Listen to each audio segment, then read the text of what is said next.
Muy bien, hermanos, buenos días. Entonces, nuevamente en esta mañana, nuevamente en esta mañana, hoy en nuestra clase de segunda de Pedro, les decía que hoy nos toca la lección número 7. Estamos ya avanzando a las partes finales de este libro y vale la pena mirar que este pasaje nos desafía tremendamente. Hoy vamos a tocar las convicciones futuras para el cristiano. Vamos a leer el pasaje, vamos a leer segunda de Pedro, la porción que hoy nos toca, que es el capítulo 3, solamente 3 versículos, del 10 al 13. Así que vamos a la Biblia, acompáñenme por favor, el capítulo 3 de segunda de Pedro, y dice así, verso 10. Pero el día del Señor vendrá como ladrón en la noche, en el cual los cielos pasarán con grande estruendo, y los elementos ardiendo serán deshechos, y la tierra y las obras que en ella hay serán quemadas. Puesto que todas estas cosas han de ser deshechas, ¿cómo no debéis vosotros andar en santa y piadosa manera de vivir? Esperando y esperándoos para la venida del día de Dios, en el cual los cielos encendiéndose serán deshechos y los elementos siendo quemados se fundirán. Pero nosotros esperamos, según sus promesas, cielos nuevos y tierra nueva, en los cuales mora la justicia. Gloria al Señor. Esta palabra tan especial que el Señor nos permite tener, ¿no? Esta esperanza gloriosa. Bueno, vamos a compartir la pantalla del día de hoy, nuestra clase de hoy. Ya les decía, ahí está, lo que es convicciones futuras para el cristiano. Convicciones futuras para el cristiano. Entonces, en esta porción tenemos varias cosas que debemos considerar. Vale decir que en los versículos inmediatamente previos, Pedro responde a sus adversarios con una referencia al tiempo y a la paciencia de Dios. Esto es bien interesante. Eh, Ahora, Pedro les dice lo que sucederá cuando llegue el día del Señor, ¿no? El día del Señor, cuando llegue, dice, el día del Señor vendrá, dice, como el ladrón en la noche. Entonces, vamos a mirar, en primer lugar, la paciencia infinita de Dios tiene límite, evidentemente tiene límite. Si bien es cierto, ha tenido mucha paciencia para con el hombre a lo largo del tiempo, como lo afirma Pedro en el 3:9, dice, el Señor no retarda su promesa, según algunos la tienen por tardanza, sino que es paciente para con nosotros, no queriendo que ninguno perezca, sino que todos procedan al arrepentimiento. Entonces, si bien es cierto, ha tenido mucha paciencia, hay que recordar, hermanos queridos, que el Señor no retarda su promesa como algunos la tienen por tardanza. Ahora, Él es paciente, pero no cabe duda que el Señor vendrá indefectiblemente porque Dios pondrá fin a su paciencia porque esta tierra tiene un límite. Y esto lo podemos ver corroborado, por ejemplo, en el juicio que cayó sobre Sodoma y Gomorra, ahí en Génesis 18, 20 y 21, ¿no? Un pasaje conocido. Ahora, Jesús regresará cuando la paciencia de Dios se haya agotado, cuando el tiempo asignado haya, expirado y cuando el último creyente haya aceptado a Cristo como Salvador. O sea, esto es inevitable, inevitable. Entonces, Dios lo ha establecido así. Ahora, la paciencia infinita de Dios tiene límite. En primer lugar, como si no fuera así, si no fuera así, el fin no llegaría jamás, ¿no? O sea, si la paciencia de Dios no tuviera límite, si esto no fuera así, el fin no llegaría nunca, ¿no? Y entonces, el día del Señor es una concepción que recorre todos los libros proféticos del Antiguo Testamento. Es muy interesante mirarlo. Los judíos concebían el tiempo en términos de dos edades. Esta edad presente, que es totalmente mala e irremediable, y la edad por venir, que sería la edad de oro de Dios, ¿no? Ahora, ¿cómo había de pasarse de la una a la otra? El cambio no podía suceder por esfuerzo humano, por un proceso de desarrollo, porque el mundo estaba abocado a la destrucción. Cuando veían los judíos, había solamente una manera para que el cambio tuviera lugar. Había de ser por la directa intervención de Dios. No había otra. No había otra posibilidad. Ahora, es importante entonces recordar que la paciencia infinita de Dios tiene límites. Si no fuera así, el fin no llegaría. Y en segundo lugar, la paciencia infinita de Dios tiene límites y ya es tiempo de convertirse, ¿no? Ya es tiempo, porque en algún momento va a llegar y se ve que Dios quiere que todos se salven o ya hubiéramos sido cortados. Dice, el día del Señor vendrá. Y en el 9 dice, el Señor no retarda su promesa, según algunos tienen por tal, sino que es paciente para con nosotros, no queriendo que ninguno perezca. Ahora, tan maravilloso es el amor de Dios hacia la humanidad que quiere que todos se salven y está dispuesto por decisión propia a otorgarles salvación a los perdidos. Obviamente, ¿no? Siempre y cuando estos acepten la invitación suya y de esa manera vengan a Él, se arrepientan de sus pecados y lo obedezcan. De no ser así, por más que el Señor les extienda la salvación y no quieren, pues no va a ser posible. Ahora, hay que entender también, en segundo lugar, el deseo de Dios produce provisión para todos y entonces la invitación. Dios, dice Pedro, no quiere que nadie se pierda. Interesante detalle. Pedro dice que Dios no quiere que nadie se pierda. Dios, dice Pablo ahora, ha encerrado a todos juntos en la incredulidad para poder tener misericordia de todos. Eso lo dice Romanos 11:32. Es muy interesante eso. Miren lo que dice Romanos 11:32. Es muy curioso. Dice, mas siendo juzgados, somos castigados por el Señor para que no seamos condenados con el mundo. O sea, ¿qué está haciendo, qué está diciendo Pablo?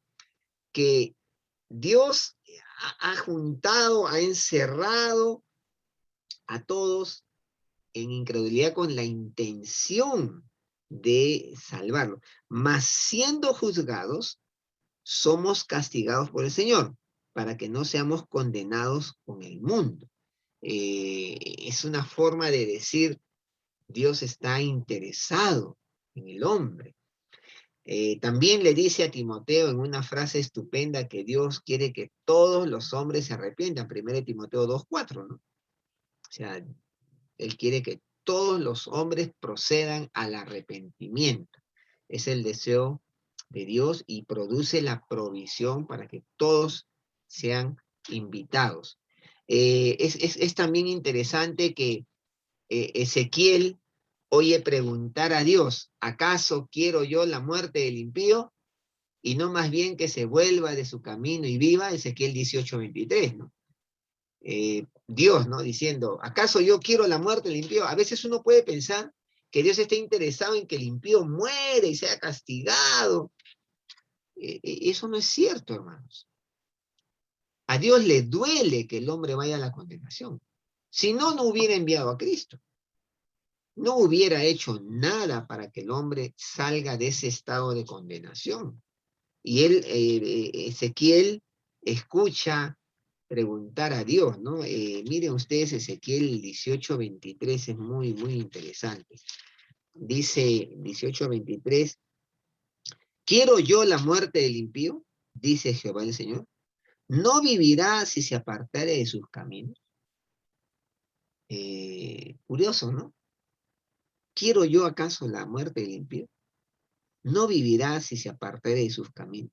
La verdad es que el corazón de Dios se duele, ¿no? Además, a través del profeta Isaías también vamos a encontrar esa invitación de Dios, ¿no? Un conocido pasaje en Isaías 1:18 y 19. Venid luego, dice Jehová, y estemos a cuenta, pongámonos de acuerdo. Si vuestros pecados fueren como la grana, como la nieve, serán emblanquecidos; si fueren rojos como el carmesí, vendrán a ser como blanca lana. Y miren, cómo Dios habla a través del profeta. Si quisiereis y oyereis, comeréis el bien de la tierra. Qué curioso. O sea, hay un Dios amoroso que está deseando que los seres humanos quiere que se salven, ¿no? Entonces, entendiendo esta verdad, la paciencia infinita de Dios tiene límites, sí, pero ¿esto por qué? Si no fuera así, el fin no llegaría jamás. Pero ya es tiempo de convertirse. Esa paciencia nos lleva a pensar que ya es tiempo de convertirnos a Él. Pero en tercer lugar, hay más urgencia de predicar, hoy más que nunca, ¿no? Hay más urgencia de evangelizar. Frente a esta realidad de que Dios desea que todos los pecadores procedan al arrepentimiento, se plantea para los que ya somos salvos, o sea, ustedes y yo, una cuestión de urgencia, porque todavía hay mucha gente que no conoce a Jesucristo como su Salvador y por ende necesita que se le predique con carácter de urgencia y prioritario. Hermanos, nosotros tenemos que entender esto. Hoy hay más urgencia de predicar que hace 1000 años, porque hoy hay muchas más promesas y profecías ya cumplidas. O sea, el Señor está próximo a venir. Y una cuarta cosa importante es que no debemos abusar. ¿Qué quiere decir esto? Es tiempo de actuar. Esto nos pone en una responsabilidad prioritaria de la cual no debemos ni podemos abusar, ¿no? Porque, ¿qué es lo que sucede, hermanos? A veces como creyentes podemos entrar en una condición como de laxitud, ¿no? Bueno, ya soy creyente, yo ya conozco al Señor, el Señor me ha dado paz, el Señor me ha bendecido mi hogar, mi familia se entregó al Señor, y como que bueno, ya. Y de alguna manera nuestra vida puede relajarse y podríamos abusar de esa gracia que Dios nos está dando. Y hoy es el tiempo de actuar. El Señor nos ha puesto en esta tierra, nos ha dado la salvación con el único propósito de que llevemos ese mensaje, lo traslademos al resto. ¿Qué hubiera pasado si los que recibieron la salvación antes que nosotros no hubieran hecho nada? No conoceríamos al Señor. Entonces, ahora es el tiempo de actuar, de hacer saber nuestra fe y dar a conocer, porque esta fe nuestra del Señor es digna de confianza y digna de ser recibida por todos. Eh, Miren, hermanos, ese es un motivo por el cual debemos orar cada día. Debemos orar que nuestro corazón no pierda la pasión y compasión por el perdido. Es tan fácil llegar a eso. Caemos en la comodidad, bueno, ya pues yo soy cristiano, ya. Pero hermano querido, su vecino que no conoce al Señor se está yendo al infierno. Su maestro de la universidad o su jefe o su cliente del trabajo a quien usted le vende, o qué sé yo, se está yendo al infierno.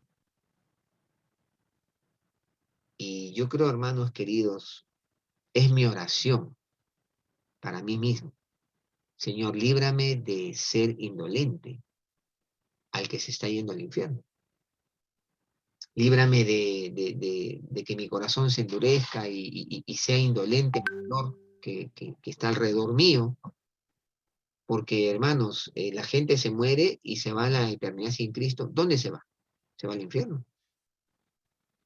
Y yo creo que esta debe ser una oración. Yo es una oración para mí, hermano. Señor, líbrame de que mi corazón se endurezca y no mire a mi alrededor que hay tanta gente que aún no te conoce y va camino a la condenación eterna. Y esto tiene que ver con que no debemos abusar de la gracia que hemos recibido, porque esa gracia nos ha sido dada para nosotros también compartir gracia. Me aterroriza a mí perder eso en mi vida. A veces lo he perdido, ¿eh? Se lo digo con honestidad, con toda sinceridad, a veces lo he perdido. Ya estoy bien, feliz, ¿no? Tengo las cosas que el Señor me ha dado, el Señor me ha dado paz, pero no es suficiente. Dios me ha puesto aquí para actuar. Y le digo, Señor, perdóname porque qué fácil podemos olvidarnos que todavía hay un mundo no alcanzado. Entonces, que esa sea nuestra oración, hermanos queridos. En segundo lugar, el fin del mundo vendrá. Verso 10, ahí está clarísimo, ¿no? El fin del mundo vendrá. El día del Señor vendrá, dice. El día del Señor vendrá. Basándose en sus argumentos anteriores, Pedro afirma con confianza que el día del Señor vendrá, sin que importe lo que puedan declarar los falsos maestros. La evidencia contra ellos es abrumadora. En la Biblia, el día del Señor significa las intervenciones extraordinarias y milagrosas de Dios en la historia humana, con propósitos de juicio, que culminarán en su juicio final de los malvados en la tierra y la destrucción universal o la destrucción del universo actual, ¿no? Ahora, el día del Señor es una concepción que recorre todos los libros proféticos del Antiguo Testamento. Es una concepción que está en toda la profecía del Antiguo Testamento. Entonces, he aquí, mire, hermanos, acá yo les voy a mostrar algunas cosas, ¿no? Ahí dicen, he aquí el día del Señor viene, día terrible de indignación y ardor de ira para convertir la tierra en soledad y raer de ella a sus pecadores. Isaías 13:9. Eso dice Isaías 13:9. Viene el día del Señor, está cercano, día de tinieblas y de oscuridad, día de nube y de sombra. Joel 2:1. Día de ira, aquel día de angustia y de aprieto, día de alboroto y de asolamiento, día de tiniebla y de oscuridad, día de nublado y de entenebrecimiento. Sofonías 1:14-18. El sol se convertirá en tinieblas y la luna en sangre antes que venga el día grande y espantoso del Señor. Joel 2:30. Miren todos los pasajes de la profecía que hablan del día del Señor. Las estrellas de los cielos y sus luceros no darán su luz. El sol se oscurecerá al nacer y la luna no dará su resplandor, porque haré estremecer los cielos y la tierra se moverá de su lugar por la indignación del Señor de los ejércitos en el día del ardor de su ira. Isaías 13:10-13. Miren, todas las referencias que yo les estoy dando algunas de ellas, que hay a ese día del Señor que Pedro menciona. Y este fin del mundo vendrá sin aviso previo.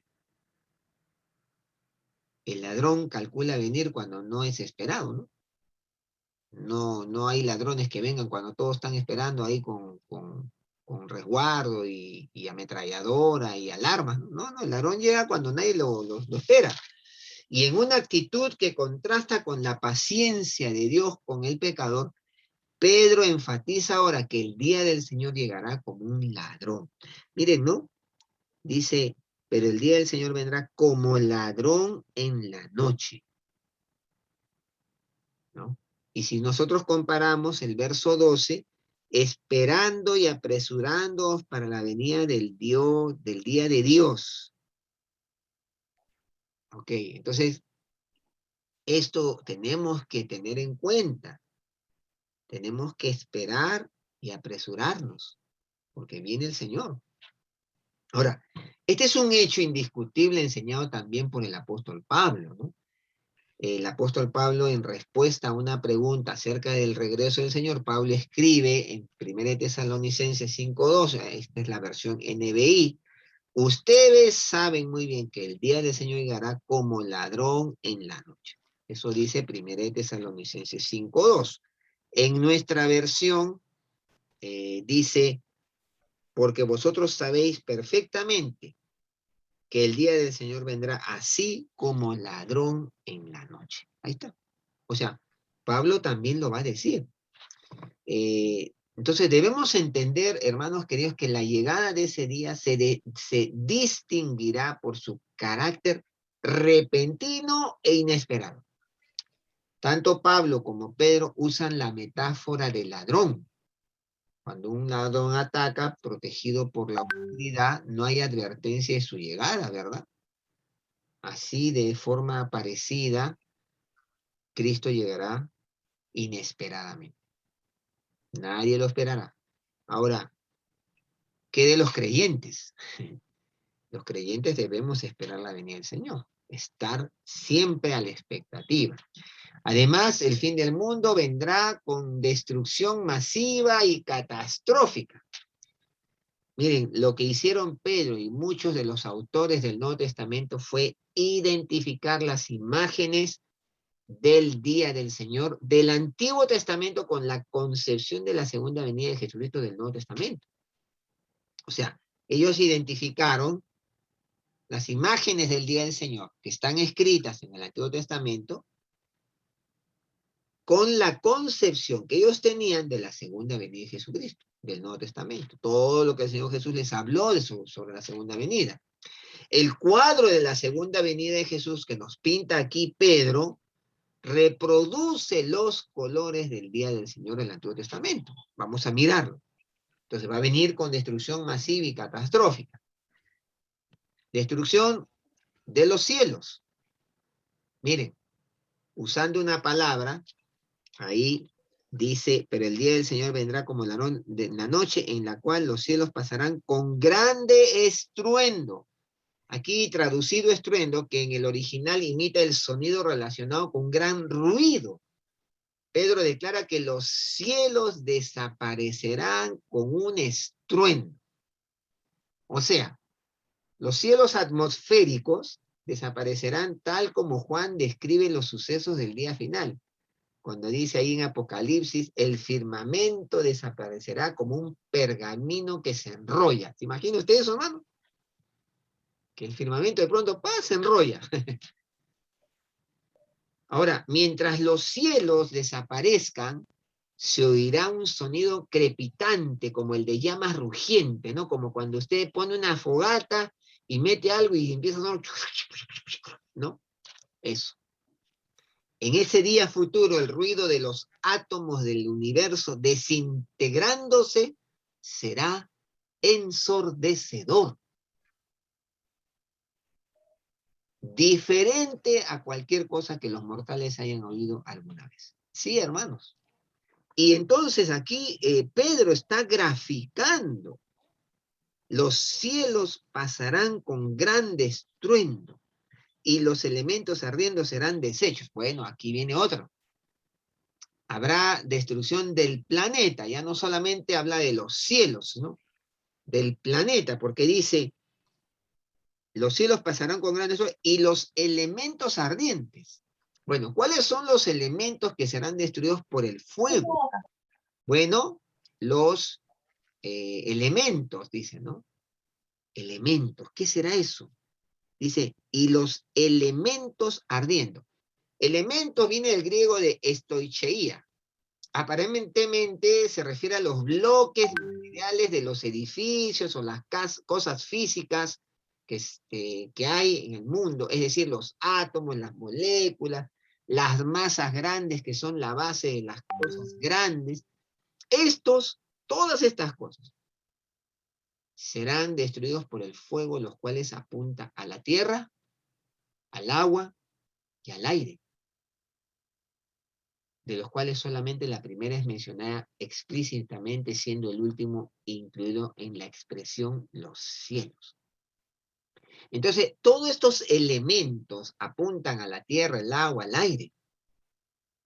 Y según el término griego stoicheia, aparentemente se refiere a esos bloques materiales de los edificios o a las cosas físicas, los átomos, moléculas, masas grandes, ¿no? Que serán destruidos. Esto es curioso. Además, vale decir que esta profecía refleja la creencia judía de que en el último día hasta las estrellas serán destruidas. Otras partes de la escritura también indican que los astros serán afectados cuando llegue el día del Señor, ¿no? Joel 2:10 lo hemos leído, ¿no? Se los comenté allí, ¿no? Mateo 24 al 29, 24 29 también menciona algo de esto, ¿no? Miren ustedes, Mateo 24, 29 dice, e inmediatamente después de la tribulación de aquellos, el sol se oscurecerá, y la luna no dará su resplandor, y las estrellas caerán del cielo, y las potencias de los cielos serán conmovidas. Tremendo. Así como el sol, la luna y las estrellas son mencionadas en el relato de la creación, así desaparecerán estas luminarias celestiales en el día de la consumación. Entonces, no solamente los elementos, también dice la tierra, ¿no? Dice, y los elementos ardientes serán deshechos, y la tierra y las obras que en ella hay serán quemadas, dice. Ahora, el poder de Dios consumirá todo en el reino material, el planeta entero, con sus civilizaciones, ecosistemas y recursos naturales, y el universo celestial circundante será destruido.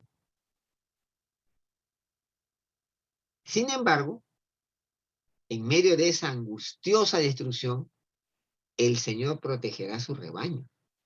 Por supuesto que sí. El Señor protegerá a su rebaño.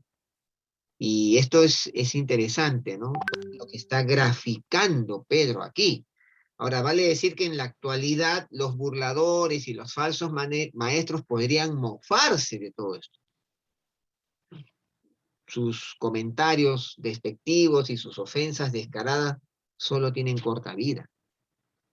Hermanos, un día Cristo regresará. Y aunque mucha gente se mofe, aunque mucha gente diga, no, mire, esos son cuentos, gente que dice, no, aquí es el infierno, el cielo, todo es aquí en la tierra. Un día Cristo regresará y el juicio de Dios será desplegado, una realidad que está garantizada por su promesa y apoyada por su poder. El Señor viene, hermanos. Miren, si el Señor en sus profecías de su primera venida se cumplieron al milímetro, al detalle, las profecías de su primera venida, ¿usted cree que las de su segunda venida no se van a cumplir? Por supuesto que sí. Por supuesto que sí. Ahora, después de su regreso, todo el universo actual dejará de existir. Cuando el Señor regrese, todo este universo actual dejará de existir. Será reemplazado por un cielo y una nueva tierra, totalmente nueva, donde los justos vivirán para siempre con Dios. Eso está en Apocalipsis 22:5. Para ello todavía faltan muchas cosas que pasar todavía en la tierra, ¿no? Ahora, los injustos, por otra parte, enfrentarán las consecuencias eternas de su pecado. Sí, eso está graficado en el Apocalipsis 20, del 10 al 15, en el juicio del gran trono blanco, ¿no? Entonces, es importante que entendamos que así Pedro va diciendo, ¿no? Que el juicio viene y entonces vendrá la destrucción de los cielos, del planeta, los elementos, la tierra, pero también hay un detalle más dentro de lo que es el planeta, dice, pero el día del Señor vendrá como ladrón en la noche, en el cual los cielos pasarán con grandes, y los elementos ardientes serán deshechos, y la tierra y las obras que en ella hay serán quemadas. De las obras humanas se habla, ¿no? Entonces, en tercer lugar, en cuanto al planeta, las obras, probablemente se refiere a todo lo que ha sido hecho en la Tierra que solamente tiene valor temporal, ¿no? Las Pastor, grandes ciudades, los edificios, las pastor, construcciones es- gigantes, ¿no? Entonces, pastor, una pregunta. sí, sí, Disculpe, pastor, dígame. sino que en esa parte donde estaba mencionando, una consulta, ¿no? Sí, claro. Sobre que el planeta va a ser reemplazado, la Tierra va a ser reemplazada. ¿Se Ajá, refiere a que la Tierra va a dejar de existir o la misma claro. Tierra va a ser renovada? No, no, no. La Biblia habla de cielos nuevos y tierra nueva. O sea, si la Biblia dice nuevo, Ujú. no nos da la posibilidad de decir, ah, no, va a ser refaccionada. No, yo considero que si el Señor dice cielos nuevos y tierra nueva, habla de un cambio, ¿no? Un cambio total. Entonces, no nos da la posibilidad de mirar que fuera refaccionada la tierra, ¿no? En realidad no nos dice eso, ¿no? Entonces, sí nos habla de un cielo nuevo y una tierra nueva, y cuando habla dice que los cielos serán enrollados como un pergamino. ¿Qué quiere decir? Está cambiando todo. Claro. Está Todo se cambiando va, sí, correcto. Está bien, todo. gracias, pastor. Ok, no, no, encantado. Ahora, si entendemos que, hablando de las obras humanas, ¿no? Dice aquí, Pedro dice, y los elementos serán desechos, y los elementos, y la tierra y las obras que en ella hay. Aquí este concepto tiene que ver con lo que se ha generado, se ha construido de manera temporal, ¿no? Pueden ser las edificaciones, las grandes ciudades, las grandes obras que los hombres han logrado desarrollar en el mundo, obras de ingeniería, bueno, todo eso también, ¿no? Y si tenemos en cuenta que el día del Señor es visto como el día del juicio final, el verbo serán quemadas, probablemente significa que la tierra y todas las obras del hombre aparecerán ante el tribunal de Dios. Todo. O sea, el tribunal de Dios evaluará y pondrá delante de los que no han aceptado el amor de Dios todo eso. Cómo se edificaron, cómo se hicieron. Mire, hermano, delante del Señor no va a haber impunidad. Ahí no va a haber de que, mira, que el Poder Judicial a mí no me va a poder encontrar, que yo hice cosas que no debía. No, no, no. Porque el juicio sacará a la luz lo encubierto, ¿no? Ahora, hablando de el fin del mundo, ¿qué significa que nada en la tierra es permanente? Si la Biblia habla de que en la tierra nada es permanente, porque dice, los cielos pasarán con gran estruendo, y los elementos serán y la tierra y las obras que en ella hay serán quemadas. Eh, Nada de lo que hay en la tierra es permanente, porque aquí habla de que el Señor va a terminar con todo eso. Esto nos deja una pregunta, ¿no? ¿Por qué amar al mundo, pues? Mire, hermanos, un día en el futuro relativamente cercano, yo creo, hermanos, que hoy más que nunca está más cerca nuestra redención. En un futuro relativamente cercano, este universo será totalmente destruido. Y bajo el peso de la ira consumidora de Dios, en el castigo final. Y esto se derretirá en un holocausto definitivo de inimaginable intensidad, porque ¿cómo fue destruido el mundo por el diluvio? Por agua, ¿no? La primera vez. Y empezó todo de nuevo. Y aquí habla de fuego. Entonces, para los enemigos de Dios, ese juicio futuro será una pesadilla ineludible. Por supuesto que sí.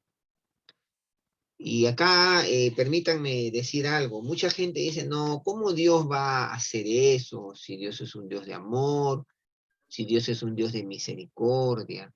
Lo que pasa es que eso es cierto. Esos son atributos de Dios. Pero no nos olvidemos que Dios también es un Dios santo y es un Dios justo.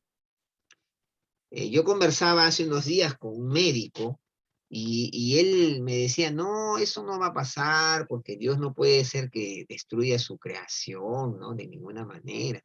Y yo le decía, pero ¿y cómo entonces Dios va a poner en orden tanta injusticia? Y yo le puse un ejemplo, ¿no? Le dije, a ver, doctor, usted, supongamos que usted ha sufrido la afrenta o el daño, o usted ha sido víctima de la maldad humana, y usted va a un juez, y usted al juez le dice, yo quiero que usted haga justicia porque yo he sido víctima de la maldad de esta gente. ¿Qué esperaría usted de un juez justo, de un juez eh, íntegro, de un buen juez? Y él me dice, ah, bueno, que haga justicia y que castigue la maldad. Bueno, entonces le digo, ¿cómo usted puede decir que Dios no va a castigar la maldad? Si Dios es un Dios juez, es un juez justo, un juez bueno, un juez que no está inclinado en la balanza en nada. Él tiene que castigar la maldad, pues, obvio. Porque entonces, imagínense, no saber que tenemos un Dios que es juez justo sería terriblemente desalentador. Ahora, para los hijos de Dios significará el cumplimiento de la esperanza en los cristianos. Un sueño hecho realidad en los albores del reinado de Cristo en la tierra, seguido por la creación de nuevos cielos y nueva tierra. Hermanos, lo que usted ha vivido en su fe, lo que le ha costado vivir su fe, ese día valdrá la pena y dirá, valió la pena. Y esa debe ser nuestra esperanza, debemos vivir de esa manera, porque un día el Señor nos va a dar una recompensa, un día el Señor nos va a decir, bien, buen siervo y fiel, sobre poco has sido fiel, sobre mucho te pondré. Entra al reposo de tu Señor. Hermanos queridos, esa es una realidad. ¿Y usted cree que los creyentes que han sufrido por su fe y que sufren martirio, persecución, no están esperando ese día? Por supuesto que sí. Ahora, y para Dios mismo, esto marcará su triunfo total sobre todos los que se le oponen e incluye la destrucción final, miren, la destrucción final de la muerte y la total erradicación del pecado. Usted sabe, hermanos, que la muerte se estableció porque el Código Civil, Penal de Dios decía que el hombre que pecare tiene que morir, pero a Dios no le agrada la muerte. No era parte de su diseño. Eso fue consecuencia de que se rompió el código penal de Dios y se tuvo que establecer la muerte. Y un día la muerte será destruida junto con el pecado que la produjo. ¡Qué maravilla! Y eso es así. Dios lo tiene establecido. Ahora, si nada será permanente aquí en la tierra, nuestra cosmovisión de la vida, querido hermano, querida hermana, debería ser diferente nuestra cosmovisión de la vida. Deberíamos ser menos terrenales de lo que somos, menos amantes de este mundo y sus deleites temporales, que fácilmente nos atrapan con su seducción tan sutil. Porque a todos, o sea, yo me incluyo, ¿no? El mundo nos atrapa, hermanos. El mundo nos plantea sus cosas. Mira, puedes lograr esto aquí, y como que nos vamos perpetuando en la tierra. Pero nada de lo que hay aquí va a permanecer. Entonces nuestra cosmovisión de la vida debería ser totalmente distinta. Este es solo el prólogo de la vida. La vida real va a estar más allá. Entonces vivo la vida para la temporalidad, ¿sí? Tengo mis cosas, logro mis metas en la vida, mi carrera, logro educar a mis hijos, vivo una vida decente, una vida que adora a Dios, pero con la seguridad que mi maleta, que esta vida no es para quedarme aquí, no me voy a perpetuar aquí, mi vida va más allá. Y entonces no me dejo seducir por este mundo que lo que busca es que nos perpetuemos acá, que quedemos anclados aquí. Y hermanos queridos, quiero decirles algo, con seria preocupación dentro del mundo teológico cristiano, ya hay tendencias que están hablando que este mundo va a mejorar y que Dios va a hacer de este mundo un mundo mejor. Y yo no encuentro por dónde en la Biblia dice algo así. ¿Y para qué? Para postular o para afirmar que uno debería de vivir una vida mejor aquí porque el mundo va a ser mejor y va a mejorar y vamos a tener una linda vida acá. No, hermano, la Biblia no dice eso. Ahora, este es un gran desafío porque vivimos en medio de una sociedad que nos condiciona a vivir, escúcheme bien, hermano, el aquí y el ahora, que nos empuja a vivir el secularismo. Es eso el secularismo, cuyo postulado es precisamente vive el presente y vívelo al máximo. ¿No lo has escuchado? Por supuesto. Vive la hora, el presente, vívelo al máximo. El mañana no importa. Lo que realmente importa es cada día que tú vives sobre esta tierra. Hoy es realmente importante, mañana ya se verá. Eso lo dicen todos los días. Yo lo veo en los posts, lo veo en las tendencias. Tienes que vivir la vida, disfruta la vida. Inclusive a veces nosotros, los cristianos, a veces nos subimos a esa filosofía y decimos que tenemos que vivir la vida, el hoy, como lo que debes vivir, de darle al máximo. Todo eso es verdad. Pero Pastor ya, Alberto, sí, disculpe que interrumpa, soy sí, hermano Jesús. sí. Con respecto a lo que usted dice, sí es cierto, ¿no? Incluso he escuchado doctrinas que se basan en el pasaje donde Jesús habla sobre el cada día tiene su propio afán Así es, para sustentar eso, ¿no? Sobre el vivir el día y el día de hoy. Sí es así es. cierto, hay mucho sobre eso, pastor. Sí, o sea, eso se llama, en otras palabras, la filosofía del secularismo, que postula vivir el aquí y el ahora. El mañana ya veremos, pero preocúpate por vivir intensamente la vida hoy. Sí, pastor, Eso es sí. secularismo puro. Y toman pasaje bíblico, incluso, bueno, sacado de contexto, ¿no? Pero lo Claro, toman, claro, sí. claro, por supuesto. Ahora, cuando el Señor dice, por ejemplo, en Mateo, en Sermón del Monte, que cada día tiene su propio afán, ¿no? Es porque el Señor dice que no nos debemos preocupar por el día de mañana aquí en la tierra, porque Dios provee para los suyos, que es otra dimensión. O sea, el Señor está hablando de nuestra vida temporal, pero cuando el secularismo se instala, no está hablando de la vida temporal, está hablando de perennizarnos acá. ¿Qué importa la eternidad? No importa la eternidad. El mañana, ¿qué importa el mañana? Ahora, ¿cuál es el objetivo del secularismo? No tener compromiso alguno con la eternidad, pues. ¿Por qué? ¿Quién está en la eternidad? Dios, pues. Dios está en la eternidad. Y cuando yo simplemente me centro en la temporalidad, yo no tengo compromiso con nadie, no tengo que darle cuenta a nadie. Ese es el problema. Y esa es una doctrina diabólica que se ha metido y que se ha metido también a la iglesia, pues hermanos. O sea, las filosofías de pensamiento contemporáneo se han metido a la iglesia de alguna manera. El secularismo, el hedonismo, el existencialismo, etcétera, etcétera, etcétera, el posmodernismo. Y ahí es donde tenemos que tener cuidado porque eso es una forma moderna en que los falsos maestros van guiando a los creyentes. No son falsos maestros que se paran en una clase, no, no. Las filosofías contemporáneas de pensamiento se van metiendo a través de los medios de comunicación, a través de las películas, a través de las series, a través de la literatura, y nos van empujando, nos van empujando. Ahí es donde tenemos que tener mucho cuidado, hermanos, cuando nosotros miramos, tener el discernimiento, decir, esto no huele bien, esto tiene detrás algo que quiere influenciar nuestra vida. Claro.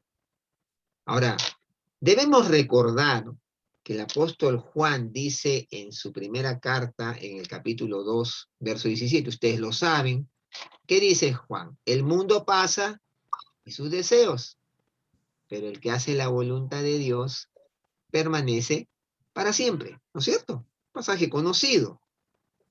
Por esta razón, el mismo apóstol Juan va a decir un par de versos antes, en el versículo 15 del 1 de Juan 2, 15, dice, no améis por tanto el mundo, pues, ni las cosas que están en el mundo, porque si alguno ama al mundo, ¿qué dice Juan? El amor del Padre no está en él. Simple, ¿no? O sea, es la lógica deducción. Porque si yo amo a Dios, voy a tener menos deseos de estar en esta tierra mucho tiempo. Voy a querer estar con Él. Miren, Jesús dijo, ¿no? Me voy a preparar morada para que donde yo estoy, ustedes estén conmigo. O sea, el Señor Jesús ya quisiera estar con nosotros. Yo no sé cuántos de nosotros quisiéramos ya estar con Él. Pastor, Claro. Sí. Quizás también he visto, o mejor dicho, he escuchado de muchos hermanos cristianos que se pierden en lo que es el fatalismo, ¿no? Porque en vez de anhelar la segunda venida del Señor, están pensando en cuándo es el fin del mundo y todo lo que tiene que suceder, ¿no? O sea, todas las cosas que acabamos de ver, ¿no? Entonces, se pierden en ese miedo y no ven el final que es nuestra meta de estar con el Señor, ¿no? Entonces, como que el miedo los paraliza y se vuelven fatales ante cada circunstancia que se les presenta en la vida, ¿no? Así es. Muy cierto lo que dice nuestra hermana, Rocío. En realidad, eso es muy cierto. Nosotros estamos llamados a gozarnos en lo que Dios va a hacer y no enfrascarnos en lo terrible de los juicios de Dios, porque ya no somos parte de ese juicio de Dios. Al contrario, deberíamos buscar ver la vida con una esperanza y una expectativa totalmente diferente. Es que, miren hermanos, tiene que cambiar nuestra cosmovisión. ¿Qué es la cosmovisión? Es la visión que tenemos del cosmos. Ya no solamente de la vida en mi casa, en mi trabajo, no, el cosmos. O sea, cómo Dios se está moviendo a la largo, en la historia humana. Tener una cosmovisión eterna. Entonces yo vivir mi día a día, sí, responsablemente aquí en la tierra donde Dios me ha puesto, porque no se olviden que cuando Dios creó al hombre, le dijo que tenía que sojuzgar la tierra, que tenía que multiplicarse, que tenía que señorear sobre las bestias del campo, o sea, que tenía que ser mayordomo aquí, administrador de los bienes que Dios le da. Eso tiene que ser así, porque Dios nos ha puesto aquí. No para decir, tirarme de panza y decir, el Señor ya viene, toma, quedar esperando acá, lo que pase. No, Dios nos ha dado responsabilidades, deberes y privilegios que yo tengo que cumplir aquí en la tierra. Pero con una cosmovisión que mi vida está allá. Esto cuesta, no es tan simple.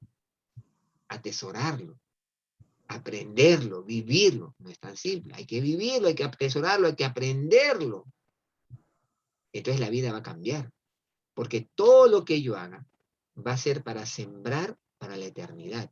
Y esto no significa ser un irresponsable aquí en la vida, no, aquí Dios nos está llamando a que debemos ser responsables con lo que tenemos que hacer, dar de sostener a nuestros hogares, ser esposos, ciudadanos responsables. Hay toda una instrucción de Dios de nuestra vida aquí en la tierra.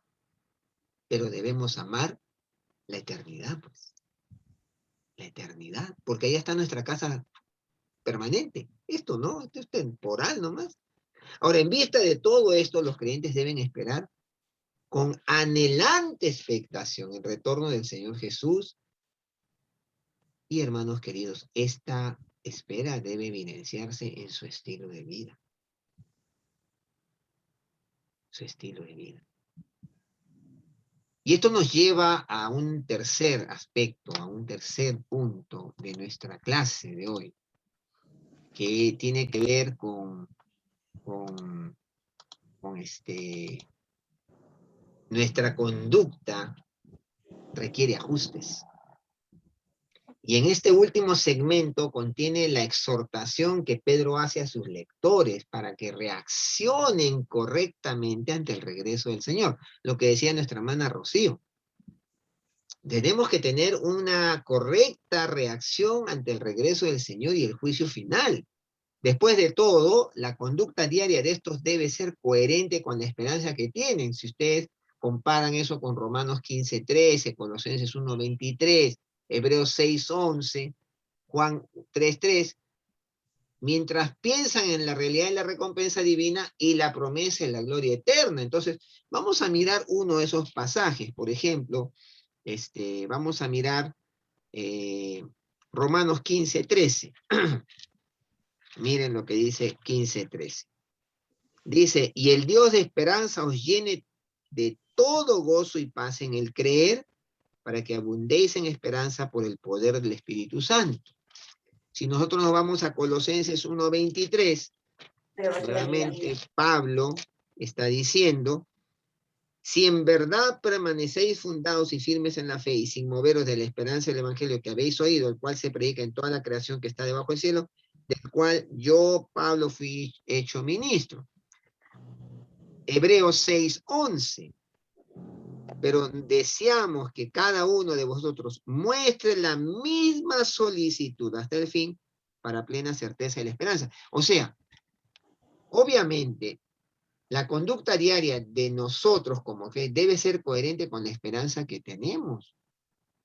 Entonces, ¿qué tenemos que tener? ¿Nuestra conducta requiere ajustes? Bueno, en piedad. Y ahí Pedro va a decir, ¿no? Tremendo lo que dice Pedro. El apóstol va a decir, miren lo que dice el 11, puesto que todas estas cosas han de ser desechas, ¿cómo no debéis vosotros andar en santa y piadosa manera de vivir? Ante la inminente venida de Cristo, Pedro hace a sus lectores una pregunta personal, pero que más que una pregunta es una exclamación de asombro, un recurso retórico que también se podría traducir como, ¿cuán asombrosamente excelentes deberían ser? O también si lo vemos como pregunta, podría decir, ¿qué clase de personas deben ser ustedes? Por cuanto todas estas cosas han de ser desechas, ¿cómo no debéis vosotros andar en santa y piadosa manera de vivir? Ahora, andar en piedad por la perspectiva de valores reales. Pedro desafía entonces a los destinatarios de esta carta a examinar cuidadosamente cuál es el propósito de sus vidas, bajo qué valores auténticos están edificando sus vidas, cuál es el fundamento de sus vidas. Hermanos queridos, los creyentes debemos vivir en una perspectiva eterna. De lo contrario, no es posible vivir la fe auténtica. Porque si yo soy demasiado terrícola, difícilmente voy a vivir la dimensión de la vida y fe.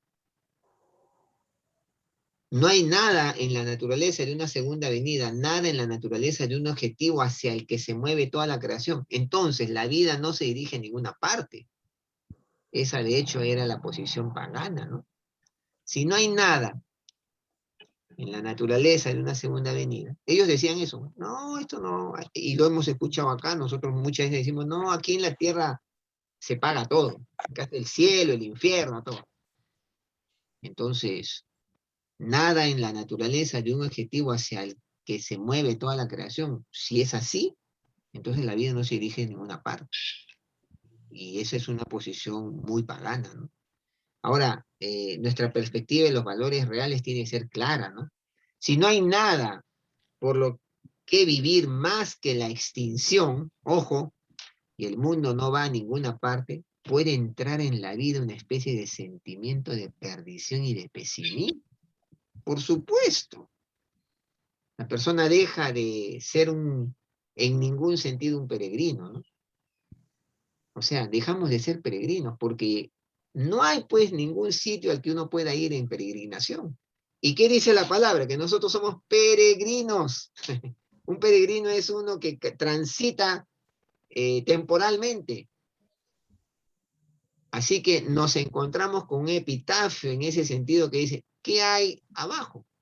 Una profunda oscuridad, pero ¿qué hay de los senderos hacia arriba? todo era mentira, entonces estamos perdidos. Entonces, miren ustedes lo que hace no tener una perspectiva real de la eternidad. Hermano, quedamos extraviados, perdidos, sin esperanza. Y hay gente que vive así, ¿eh? Y vive mal. Yo conocí una persona que decía, no, la vida se acaba acá, en la tumba, te ponen el QEPD y ahí se acabó todo. Qué triste su vida, no hay más.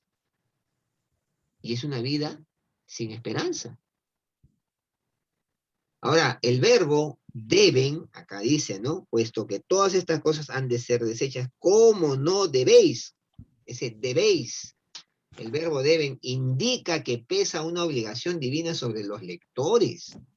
Han de ser santos en todo lo que hacen. Si ustedes comparan eso en Primera de Pedro 1:15 al 16, justamente está hablando de eso, ¿no?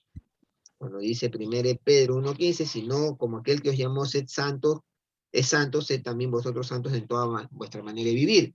Pedro los exhorta a vivir en la esfera de la santidad de Dios. De modo que cuando haga su aparición ese día terrible, ellos sigan viviendo ante la presencia de Dios. Ahora, Pedro hace notar a los creyentes que como extranjeros y peregrinos que son, no forman parte del sistema del mundo. Eso es lo que está diciendo, puesto que todas estas cosas han de ser así, ¿cómo no debéis andar en santa y piadosa manera de vivir? Ahora, por tanto, los creyentes deben vivir teniendo en cuenta las bendiciones eternas que recibirán cuando Jesucristo se revele finalmente en toda su gloria. Y bajo esa perspectiva de vida deben vivir cada día, hermanos. Ese es el llamado de Pedro, le está diciendo a sus lectores que están siendo perseguidos, atribulados, que están pagando el precio de su fe. Le dice, hermanos queridos, deben vivir de santa manera, santa y piadosa manera de vivir, porque miren lo que viene y miren la esperanza que se abre para ustedes. Tremendo.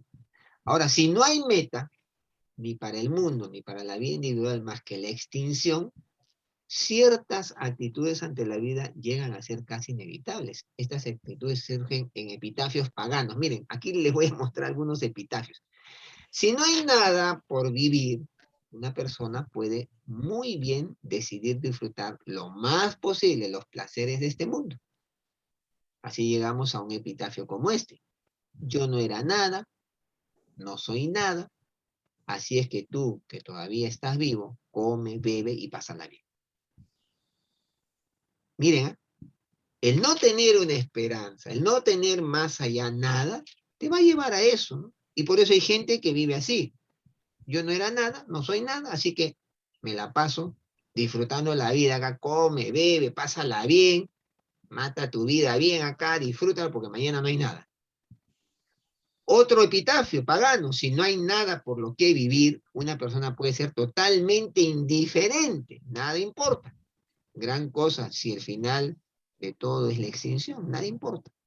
En la que una persona ni siquiera se da cuenta de que se ha extinguido. Así es que encontramos un epitafio que dice, una vez yo tenía existencia, ahora no la tengo. No me doy cuenta de ello, no me concierne. Miren, ese es la expresión más fatalista, ¿no? Más fatalista.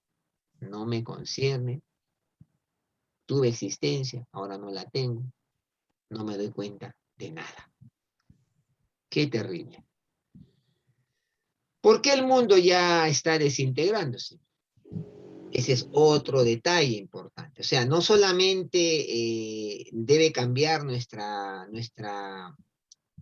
¿cómo se dice? Nuestra conducta requiere ajustes en piedad por la perspectiva de valores reales y porque el mundo ya está desintegrándose. A medida que Pedro extraía sus implicaciones prácticas de la verdad escatológica, exhortaba a sus lectores a llevar también vidas dignas, caracterizadas por una santa, acciones y comportamientos externos, y piadosa, actitudes internas del corazón, reverencia, manera de vivir. O sea, ese santa tiene que ver con acciones, comportamientos, y piadosa, actitudes internas del corazón, manera de vivir. Ahora, Pedro retó a sus lectores a vivir en consonancia con su esperanza cristiana, permitiendo así que sus expectativas del regreso de Cristo influyan en su comportamiento diario. Miren, vivir en consonancia con su esperanza cristiana. Pero además, esperando el gran día. Verso 12, esperando y apresurándoos para la venida del día de Dios, el cual los cielos encendiéndose serán deshechos y los elementos siendo quemados se fundirán. Esperando expresa una actitud de esperanza, una perspectiva de la vida que anhela vigilante la llegada del Señor. Y aún el rapto que viene antes, ¿no? Ustedes saben que esto que está narrando Pedro es ya el final, pero el rapto también de la iglesia que es antes de ese gran día, pero que aún así el creyente debe vivir expectante del momento cuando el Señor nos reúna con Él en el día del rapto de la iglesia. Porque ustedes saben que la segunda venida de Cristo tiene dos fases, ¿no? La fase invisible y la fase visible. La fase invisible es cuando es el arrebatamiento de la iglesia por el Señor Jesucristo y que nadie se percatará de la venida de Jesús en esa primera fase, simplemente desaparecerán los cristianos. Y la segunda fase es el gran día de Dios, cuando descenderá y dice que todo ojo le verá. Entonces, debemos esperar el gran día, aún el rapto que viene antes, y constantemente, tiempo presente. Esta espera, queridos hermanos, debe ser constante. Debe ser alimentada cada día por medio de la palabra de Dios. De tal manera que podamos decir que el apóstol Juan, como el apóstol Juan, ¿no? Que dice, Señor, ven, Señor Jesús, ven pronto. ¿Cuántos de nosotros decimos eso? Ven, Señor Jesús, ven pronto. Nuestra espera debe ser alimentada por la palabra de Dios y por la oración, de tal manera que no nos dejemos de enganchar y no nos dejemos distraer por el encanto seductor del mundo y sus deseos que no son permanentes. Sí, miren hermano, es muy fácil ser enganchados por lo temporal, es muy fácil. En tercer lugar, si cumplimos con nuestra tarea puede venir más pronto. Esto es tremendo. Tiene que ver con el número de gentiles salvados. Miren lo que dice acá. Pero nosotros, pero nosotros esperamos según sus cielos nuevos en los cuales mora la justicia. Pero dice acá, esperando y apresurándoos para la venida del día de Dios. Aquí, si cumplimos con nuestra tarea, como decía Alberto Benjamín Simpson, ¿no? Él decía que si más rápido se evangeliza al mundo, el Señor va a venir más pronto. Y él por eso se dedicó a mandar misioneros a todos lados, porque él decía, de esa forma vamos a apresurar la venida de Jesús.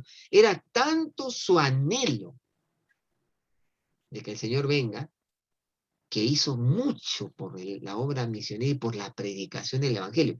Ahora, de veras, esta afirmación sorprendente, ¿no? Pedro dice que nosotros podemos participar vitalmente en el proceso de abreviar el tiempo que ha sido fijado para el advenimiento del día de Dios. ¿Se imagina eso? Y este dicho es coherente con la antigua oración que la iglesia ha hecho desde el primer siglo. Maranata, ¿no? Ven, Señor. Además armoniza con el pedido, venga tu reino, ¿no? Cuando nosotros oramos, cuando recordamos el Padre nuestro que estás en los cielos, santificado sea tu nombre, venga tu reino. ¿Qué estamos haciendo para que el reino de Dios venga más pronto? Y él dice, esperando y apresurándoos para la venida del día de Dios.